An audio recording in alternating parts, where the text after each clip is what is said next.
What's US the tea? UN ambassador politely asked colleagues at the United Nations to stop showing up drunk to meetings.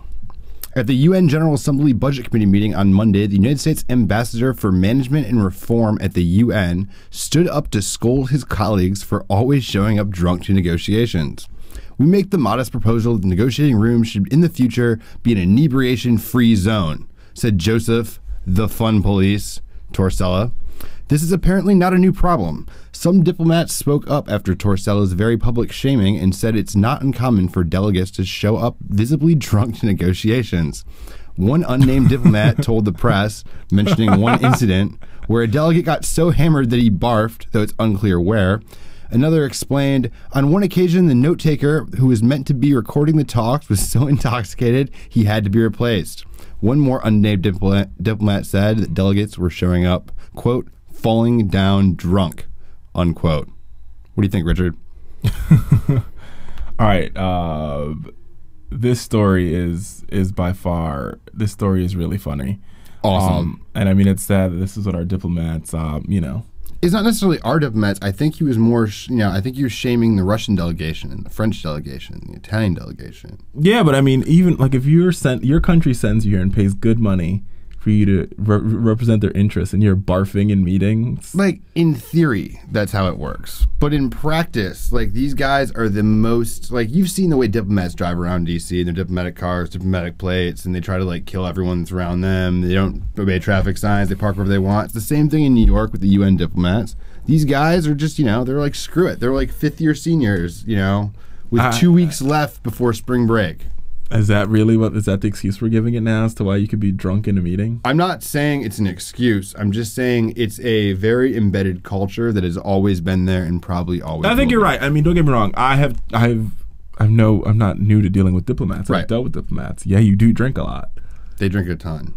They party all the time. Like, they're like Andrew WK. Like, they're all about the party.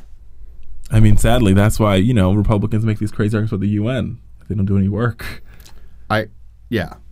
I mean, the UN is a very useful organization, for the record. Very useful organization. They do a lot of good things. They could do they could do better work if all the members weren't drunk. If you took all the members, especially because this is like the management and reform committee. Right. Yeah. And if you took all the members and all the staff as a whole, there's probably a lot of dead weight there. There's some smaller countries that don't necessarily do a lot or have a lot to do, who send their delegation. Their delegation's like awesome. I get to live in New York City for 12 years and drink a lot.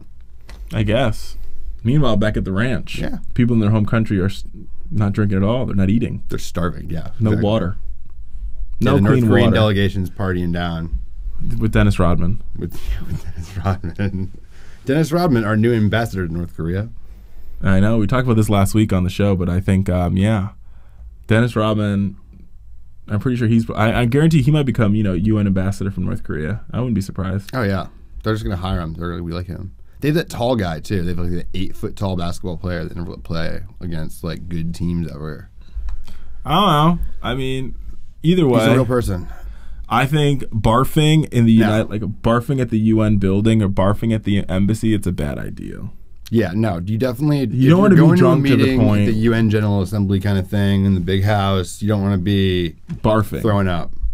It's kind of like and these are like these are meetings in the daytime. Like these are like 10 o'clock meetings. So that means what time do you wake up in the morning? 8 a.m. conference call. And what time do you wake up in the morning and commence drinking? Whiskey for breakfast. Either way. But Pete, I got to tell you, you're already subscribed, but everybody else. I am subscribed. And all my family subscribed and all my friends are subscribed because it's the coolest. So you should definitely subscribe to Fowler Show. We need your subscriptions, and follow us on Twitter, folks. I'm going to keep saying it until you subscribe. So when you subscribe, I'll stop saying it. I promise. Maybe not. I don't promise that. Either way.